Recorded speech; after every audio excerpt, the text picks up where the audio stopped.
Okey, kepada akak yang abang di luar sana, nak tahu macam mana nak tengok swasta dengan tembaga. So, kita nak tengok barang tu sama ada legit. So, kita nak tengoklah test. Okay, macam ni dulu, gores-gores.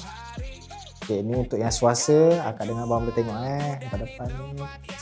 Sikit. Okay, campur dengan ni sikit. Tengok warna dia kawan-kawan semua. Okay, dia ada perubahan lah warna dekat situ dari segi tu, warna kuning-kuning dia akan naik kuning lah, itu menandakan ini adalah barang swasta. Okey, kita nak tengok barang untuk yang tembaga pula So korang boleh tengok, check it out. Tengok barang dia, kita goreng-goreng dulu. Dia tak sama dengan swasta, dia lain. Dia ada perbezaan lah. Kita letak dengan air asid dulu guys. So dia akan jadi warna dia.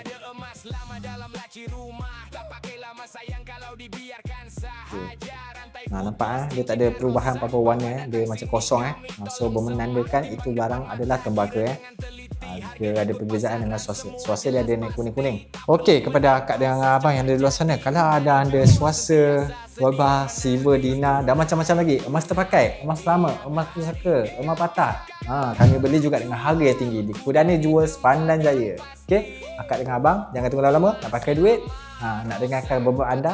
Okey, jangan tunggu lama-lama, datang terus ke Kudani Jewels Pandan Jaya. Sekian, terima kasih. Assalamualaikum.